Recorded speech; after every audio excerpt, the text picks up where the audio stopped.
My girlfriend cheated. While I was in the hospital recovering from surgery, so I sold everything we owned and watched her beg for forgiveness online.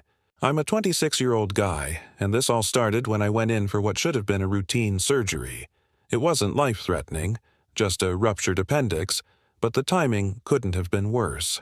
I'd been working long hours, planning to propose to my girlfriend Mia and thinking seriously about our future.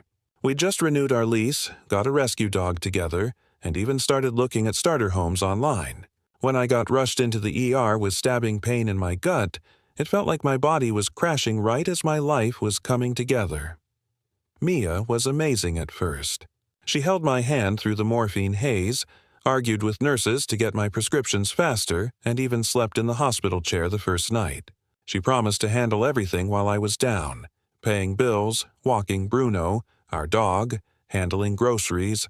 I remember lying in that hospital bed, drugged up and nauseous, thinking, damn, this is the woman I'm going to marry. But then something shifted. By the third day, she started showing up late. When she did come, she was distracted, texting constantly, smiling at her phone, and flipping it face down every time I glanced over. I tried not to read into it. I was foggy, weak, barely able to sit upright. Maybe I was just feeling vulnerable. Maybe it was the meds messing with my head. I remember asking her softly, "Everything okay?" And she gave me that quick, dismissive smile. "Yeah, babe. Just work stuff. Go back to sleep, okay?" I wanted to believe her. I needed to believe her. She kissed my forehead, squeezed my hand, and went right back to tapping away on her phone while I drifted off. Looking back, that was the first time I ignored my gut. But it wouldn't be the last. The first thing I noticed after getting discharged was how quiet the apartment felt without her in it. Mia had promised to pick me up after surgery, but she texted last minute saying she had to deal with something urgent at work and that I should just Uber home. It stung, but I brushed it off. Maybe she was just overwhelmed. Maybe juggling everything, me, the dog, work, was too much. So I limped into our apartment, stitched up and sore, expecting to find a note or something thoughtful waiting. But the place looked untouched, like she hadn't been around much at all.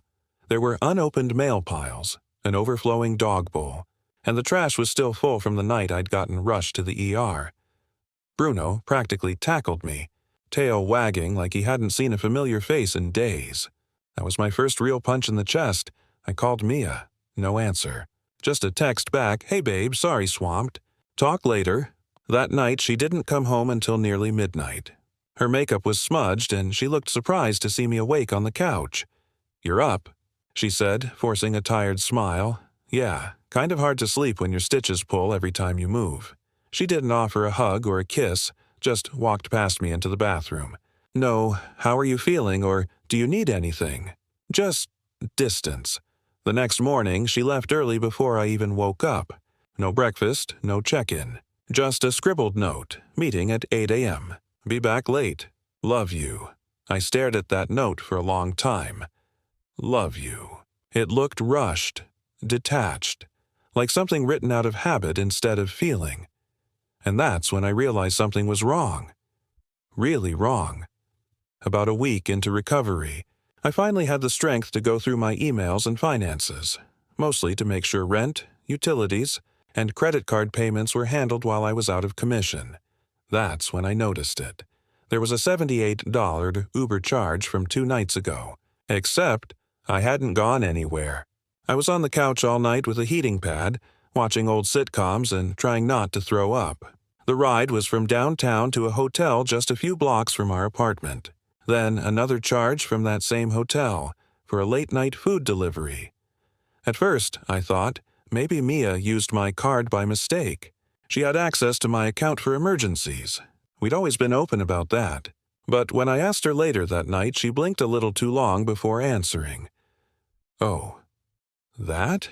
Yeah, sorry, I used your Uber. My phone died and I needed to get home from dinner with the girls. Did you stay at a hotel?"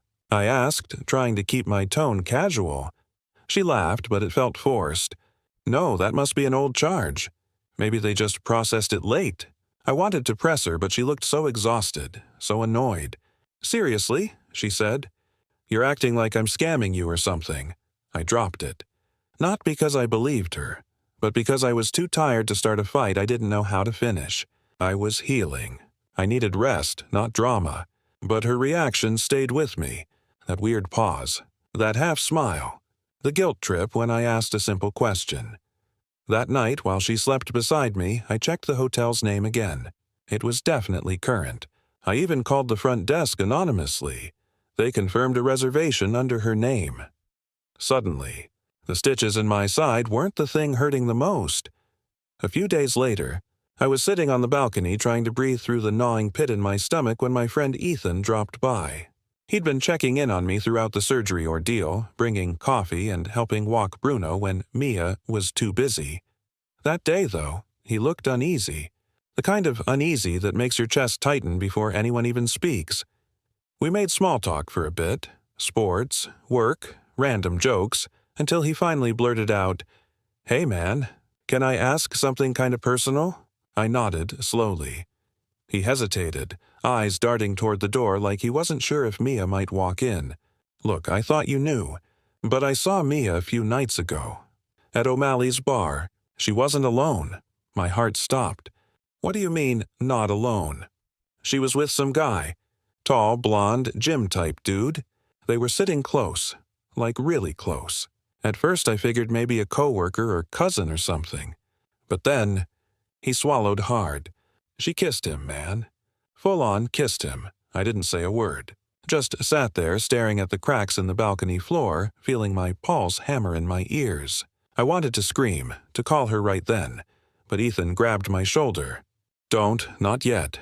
I only told you because you deserve to know. I'm sorry." When he left, I just sat there for hours, watching the sunset turn to darkness.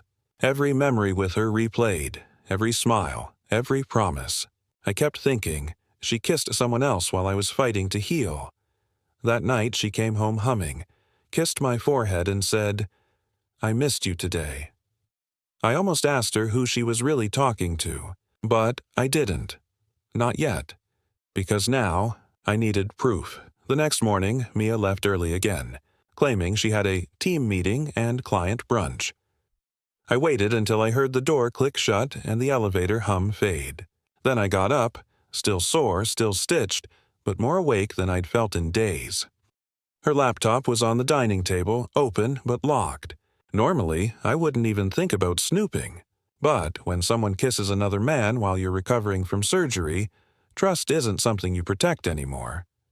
I guessed her password on the third try. Bruno's birthday. Of course, at first it looked normal. Emails, Pinterest boards, half-written work memos. But then I opened her messages. She was logged into her cloud. And that's where I found everything. Texts with a contact saved as C, all flirtatious, all recent. Photos of drinks clinking, hotel room selfies. Even a mirror shot of her wearing the same dress she claimed she wore for girls' night. There were heart emojis, inside jokes, and one message that made my stomach twist. He's still recovering. I think he suspects something, but he's too out of it to act. Soon. Soon. Soon what? I clicked deeper. There were Uber receipts, hotel confirmations, and even a note in her calendar that read, "See weekend. He'll be sleeping." It was like peeling back a layer of my life I didn't know existed. The woman I trusted, the woman I thought loved me, had turned my recovery into her getaway. And the worst part, she was good at hiding it, charming, strategic. She kissed me while texting him. She played nurse while plotting an exit. I wasn't even a boyfriend anymore. I was a placeholder. I backed everything up, screenshots, dates, messages. When Mia got home that night, I was lying on the couch like usual. She walked in, kissed my cheek, and said, "You look better today." I smiled. I'm starting to feel like myself again. And I meant it, because now, I had everything I needed. I thought I had all the answers. I thought the messages on her laptop were the full picture, the smoking gun. But I was wrong. I only had half the truth, and the rest came crashing in 2 days later.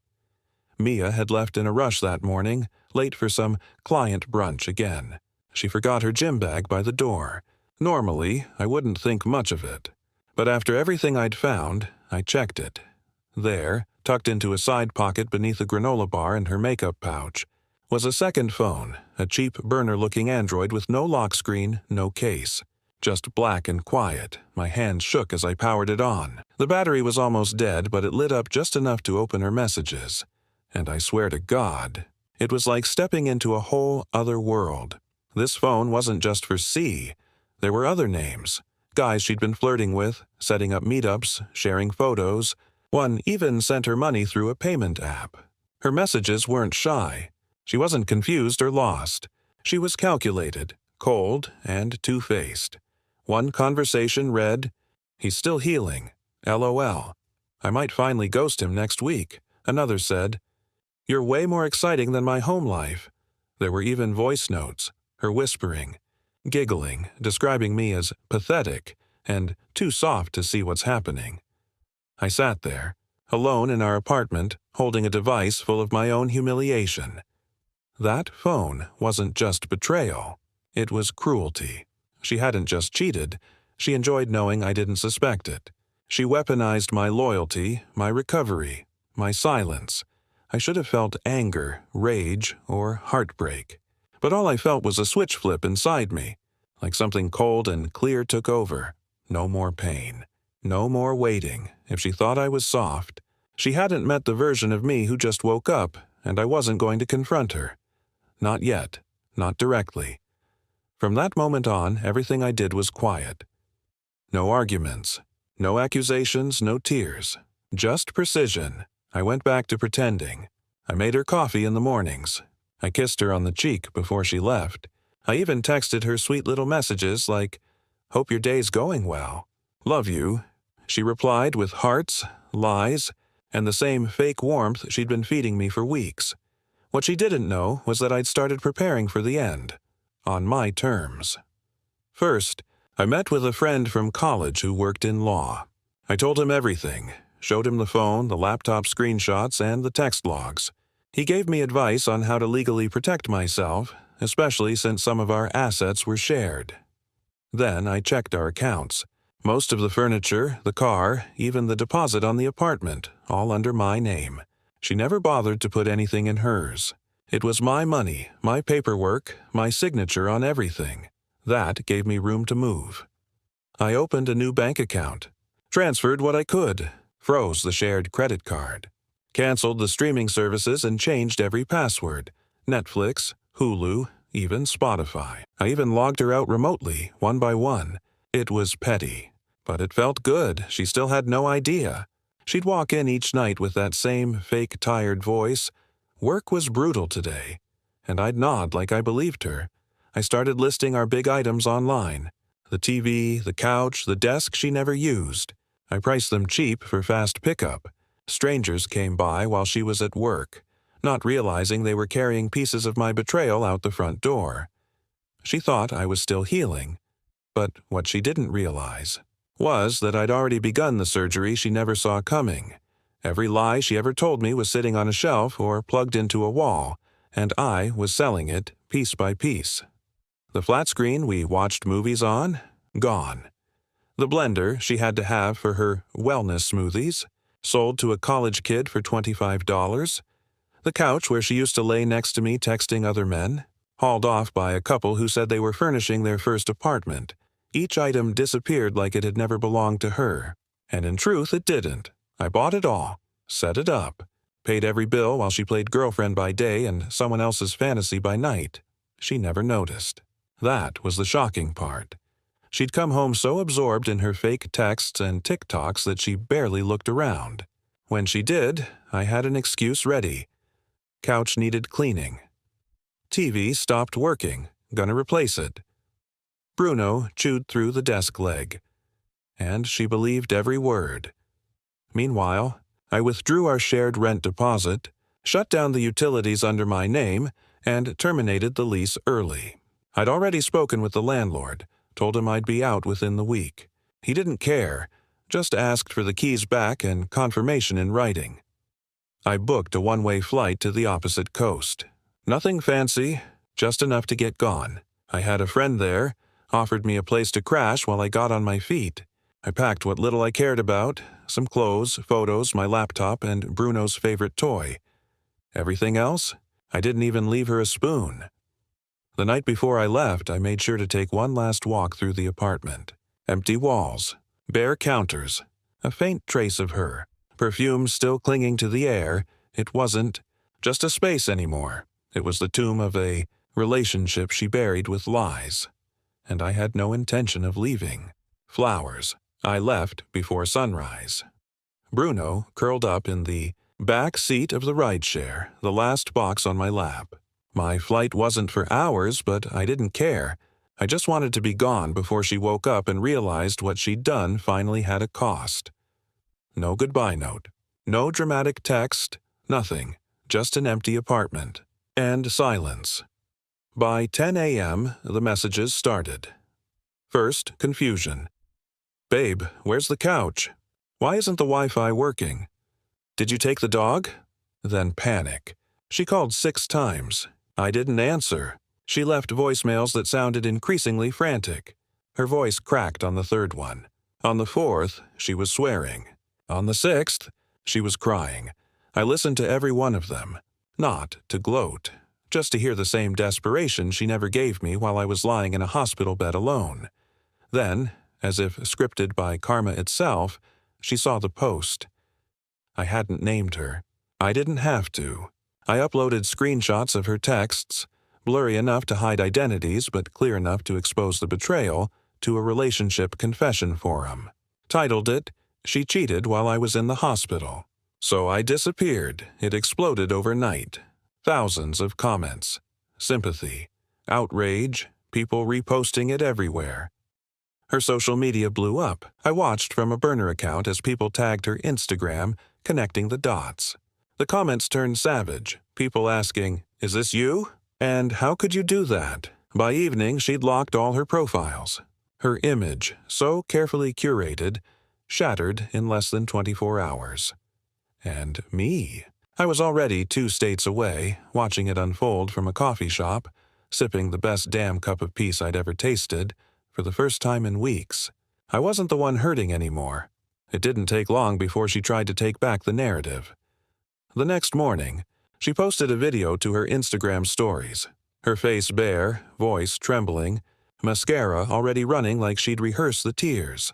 She looked directly into the camera and said, "I know some of you have seen the post going around, and I just want to say I made some mistakes, big ones.